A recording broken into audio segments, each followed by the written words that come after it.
Hi everyone, welcome to my channel Manidipa রান্নাঘর। আজ আবারও একটা নতুন রেসিপি নিয়ে চলে এসেছি। আজকের মেনু হলো রেস্টুরেন্ট স্টাইল হান্ডি চিকেন। প্রথমে একটা বাটিতে আমরা কিছুটা পরিমাণ চিকেন নিয়ে নেব। এটি একটি বোনলেস চিকেন। আমরা এখানে 250 গ্রাম মতো চিকেন নিয়ে নিয়েছি। আপনারা আপনাদের পরিমাণ মতো চিকেন নিতে পারেন। আমরা এখানে অল্প করে নিয়ে নিলাম। এরপরে এই চিকেনটিকে আমরা ম্যারিনেট করব। তার জন্য প্রথমে আমরা দিয়ে দিলাম 1 চামচ পরিমাণ আদা রসুন বাটা। এরপরে দিয়ে দেব প্রায় 3 চামচ মতো টক দই। আপনারা এটা ফেটিয়েও রাখতে পারেন বা এমনিও দিতে পারেন। এরপরে আমরা দিয়ে দেব 2 চামচ মতো শুকনো লঙ্কার গুঁড়ো। এটিও আপনারা পরিমাণ মতো দিতে পারেন। আমরা এখানে 2 চামচ ইউজ করেছি। এবারে দিয়ে দেব 1 চামচ হলুদ গুঁড়ো। এরপরে 1 থেকে 1.5 টেবিল স্পুন অফ সর্ষের তেল আমরা ইউজ করব। এখানে দিয়ে দিলাম সর্ষের তেল। এরপরে 1 চামচ পেঁয়াজ বাটা দিয়ে দিব এবং এটাকে ভালো করে মাখিয়ে নেব। খুব সুন্দর করে মাখিয়ে নেব। মাখিয়ে নেওয়ার পরে এটিকে আমরা রেখে দেব ম্যারিনেটের জন্য 1 ঘন্টা। আমরা এখানে নুন ব্যবহার করিনি, কারণ এর আগেই আমরা সেটিকে মাখিয়ে রেখেছিলাম। এরপরে মাটির হাঁড়ি নিলাম এবং সেটিকে গ্যাসে গরম হতে দিলাম। হাঁড়িটি গরম হয়ে গেছে।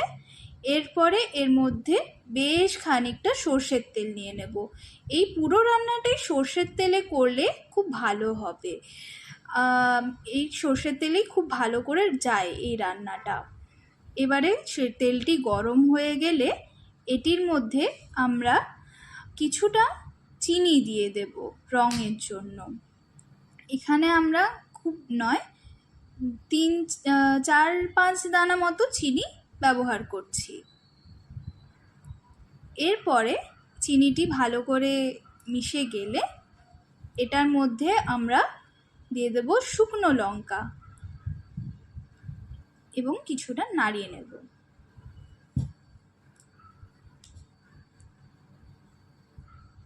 দেখতে পাচ্ছেন বেশ সুন্দর গন্ধ বেরোচ্ছে। এখন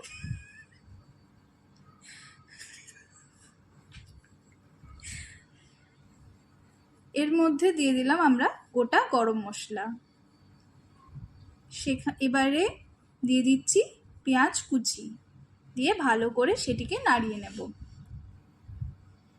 পেঁয়াজটা হালকা ভাজা ভাজা হলে এর মধ্যে আমরা দিয়ে দেব কিছুটা কেটে রাখা টমেটো। খুব বেশি দেব না, কিছুটা পরিমাণই দিব। এর মধ্যে দিয়ে দিলাম কিছুটা টমেটো। আবার সেটাকে নাড়াচাড়া করে নেব যতক্ষণ না সেটা ভালোভাবে ভাজা হয়। এটাকে আমরা ভালো করে ব্রাউন করে ভেজে নেব। দেখতেই পাচ্ছেন খুব সুন্দর করে ভাজা হচ্ছে। এবারে এটি ভাজা হয়ে গেলে এর মধ্যে আমরা দিয়ে দেব পরিমাণ মতো পেঁয়াজ বাটা এবং টমেটো বাটা। এবারে এটাকে ভালো করে নাড়িয়ে চাড়িয়ে নেব। ভালো করে নাড়িয়ে চাড়িয়ে নিলাম। এবারে এইটির মধ্যে কিছুটা লবণ দেব যাতে পেঁয়াজটি ভালোভাবে গলে যায়। কিছুটা লবণ দিয়ে দিলাম। খুব বেশি পরিমাণ দেব না, কারণ চিকেনটি আগে থেকে ম্যারিনেট করা আছে। পরিমাণ মতোই দেব যাতে শুধুমাত্র এটি ভালো করে ভাজা হয়ে যায় এবং কষা হয়ে যায়। এটিকে ভালো করে নেড়ে চেড়ে নেব। এটিকে ভালো করে নাড়াচাড়তে হবে এবং যতক্ষণ না এটার মধ্যে থেকে ভালো একটা গন্ধ বেরোয় এবং এটা ভালো করে কষা না হয়ে যায় ততক্ষণ করতে হবে। এরপরে এটার মধ্যে দিয়ে দিলাম আদা রসুন পেস্ট। আদা রসুন পেস্টটা আমরা কিছুটাই দিলাম, কারণ চিকেন ম্যারিনেটের সময় আমরা দিয়েছিলাম। আপনারা এটা স্কিপও করতে পারেন। এটা দিয়ে সেটাকে ভালো করে নাড়িয়ে চাড়িয়ে নিলাম। ভালো করে নাড়ানোর পরে 3টে কাঁচা লঙ্কা আমরা দিয়ে দিলাম। সেটাকেও ভালো করে নাড়িয়ে নিলাম। এখানে খুব সুন্দর একটা গন্ধ বেরিয়েছে। এরপরে আমরা এটি ভালো করে নাড়াচাড়া হয়ে যাওয়ার পরে এটির মধ্যে আমরা দিয়ে দেব 1 চামচ লঙ্কার গুঁড়ো। দিয়ে দিলাম 1 চামচ লঙ্কার গুঁড়ো।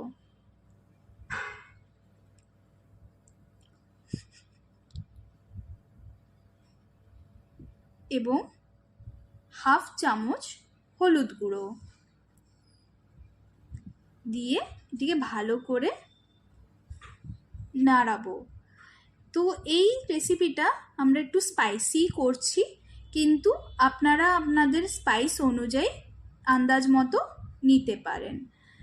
এটি স্পাইসি স্পাইসি হলে খুব সুন্দর ভালো মানাবে, খেতেও খুব সুন্দর হবে এবং ভালো করে জমবেও।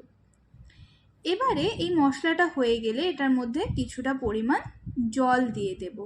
জল দিয়ে সেটিকে ভালো করে নাড়িয়ে কষতে দিয়ে দেব। দেখতেই পাচ্ছেন খুব সুন্দর করে এটি কষছে এবং খুব সুন্দর গন্ধ বেরিয়েছে। এটার মধ্যে থেকে খুব সুন্দর একটু তেল বেরিয়ে আসছে। যখন পুরোপুরি তেল বেরিয়ে আসবে তখন আমরা বুঝতে পারবো যে এটি কষা হয়ে গেছে। কিন্তু তার আগে আমরা দিয়ে দিলাম কিছুটা ফ্রেশ আমুলের ফ্রেশ ক্রিম। ফ্রেশ ক্রিমটা আমরা দিচ্ছি যাতে যে স্পাইস লেভেলটা আছে ওটা হালকা কমে, তার জন্য সামান্য পরিমাণ দিয়ে দিলাম। এবং এর সাথে সাথে এটি রঙটিও খুব সুন্দর করে, টেস্টও ভালো আসবে। এবারে আমরা এটাকে ভালো করে নাড়িয়ে নিচ্ছি। দেখুন গাইস, এখান থেকে খুব সুন্দর একটু তেল বেরিয়েছে। এরপরে এখান থেকে তেল বেরোনোর পরে ম্যারিনেট করে রাখা যে চিকেনটি আছে ওটা আমরা দিয়ে দেব। সমস্ত চিকেন আস্তে আস্তে একটু একটু করে দিয়ে দিলাম। সমস্তটাই দিয়ে দেব। সমস্ত যত ম্যারিনেট করা মশলা টশলা যা আছে সবই দিয়ে দিলাম। এবারে পুরো মশলা সমেত কষানো মাংস এবং কষানো মশলা দুটোকেই ভালো করে নাড়িয়ে চাড়িয়ে নেব। এই হাঁড়ি রান্না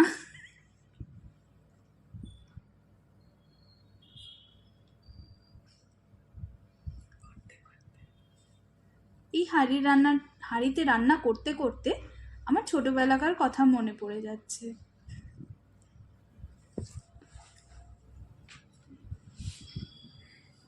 এবারে চিকেনটি দেওয়ার পরে আমরা এটাকে ঢাকা দিয়ে দেব সিদ্ধ হওয়ার জন্য।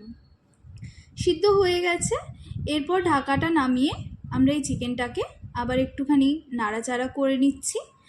আর এখন স্মেলটা যা সুন্দর এসছে গাইস, কি বলবো। এরপরে কিছুটা পরিমাণ জল দিয়ে দেব।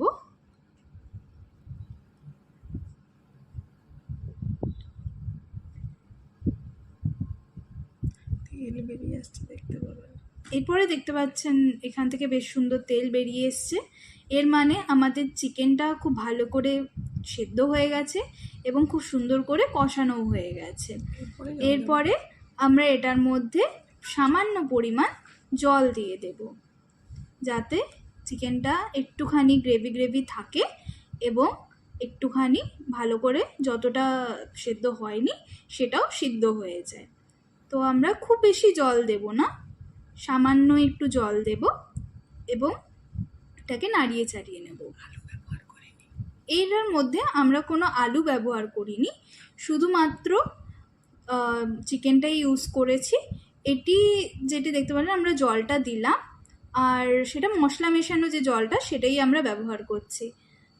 এবার একটুখানি নাড়িয়ে চাড়িয়ে নেওয়ার পরে এর মধ্যে গন্ধ হওয়ার জন্য এবং টেস্টটাও একটু ভালো হওয়ার জন্য আমরা মিট মশলা ইউজ করব।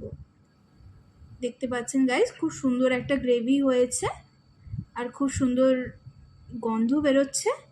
এবারে আমরা এটার মধ্যে একটুখানি ঢাকা দিয়ে রাখবো, যাতে যতটা সিদ্ধ হওয়া সেটাও হয়ে যায়। দেখুন এবারে পুরোপুরি সিদ্ধ হয়ে গেছে, খুব সুন্দর তেল বেরিয়েছে। এরপরে আমরা মিট মশলাটা দিয়ে দেব। দিয়ে এবার একটু নাড়িয়ে চাড়িয়ে রাখবো।